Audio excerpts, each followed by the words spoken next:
আসসালামু আলাইকুম। আজকে নিয়ে এসেছি যে পটলের যে চামড়া থাকে ওটা ভর্তা। তো এটা অনেক পুষ্টিকর এবং পটলের চামড়াগুলি ফেলে দেবে না, পুষ্টিকর এবং সুস্বাদু দুইটাই। তো আমি এখানে নিয়েছি রসুন। আপনি যত বেশি রসুন দিবেন ততই এটা অনেক ভালো হবে। তো আমি 8-10 কোয়া রসুন নিয়ে নিয়েছি, তারপর নিয়েছি পেঁয়াজ। পেঁয়াজটাকে হালকা ভেজে নিয়েছি, তারপরে এই পটলের খোসাগুলি আমি একসাথে দিয়ে দিচ্ছি। আমার কড়াইটা বড় ছিল, আমি সবগুলো একসাথেই এটাকে ভেজে নেব। তারপরে এখানে দিয়ে দেব রসুন, পটলের পেঁয়াজ, তারপরে পটলের যে চামড়াটা আছে ওটা, তারপরে কাঁচামরিচ, তারপরে দিয়ে দেবো সরিষার তেল। তারপরে এটাকে ঢেকে ঢেকে সফট হওয়া পর্যন্ত রান্না করব।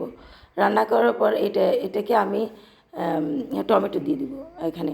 আপনি টমেটো থাকলেও দিতে পারেন, টমেটো ছাড়াও হয়। তো এখানে নিয়েছি তেঁতুলের কাঠ, একটা তেঁতুলের 1 পিস তেঁতুল নিয়েছি। তারপর তেঁতুলের কাঠটা আমি এটাকে তেঁতুলের কাঠটা আমি মথে নিয়েছি, মথে নিয়ে আমি দিয়ে দিব। এখনও দেইনি, তো এটা আমি ভালো করে আগে ভেজে নিই। তারপরে এখানে পেঁয়াজটাকে আমি আলাদাই রাখবো, আলাদা রেখে আমি এটা সফট হওয়া পর্যন্ত এটা নেড়ে দেব। তো আপনারা যারা আমার চ্যানেল দেখছেন, তারা যেখানে যেখানে থেকে দেখছেন আপনি সাবস্ক্রাইব করবেন। তো এইখানে এখন দিয়ে দিলাম তেঁতুলের কাঠ। তেঁতুলের কাঠটা দিয়ে আমি ঢেকে আমি 2 মিনিট মতো রান্না করব। দেখেন এটা প্রায় হয়ে গিয়েছে, এখানে প্রায় হয়ে গিয়েছে এটা। তারপরে এটাকে আমি এখানে পাটায়, এখানে আপনার কাছে ব্লেন্ডার থাকলে ব্লেন্ডারেও করতে পারেন, তবে এটা পাটায় পিষলে সবচেয়ে বেশি টেস্ট আছে, অরিজিনাল টেস্টটা এটা পাওয়া যাবে। তো আপনি আরও চাইলে মশলা অ্যাড করতে পারেন। এখানে আমি দিয়ে দিলাম একটা শুকনা মরিচ, এটা ভাজা ছিল। তো এই পেঁয়াজটা আমি পরে দিয়ে দিব।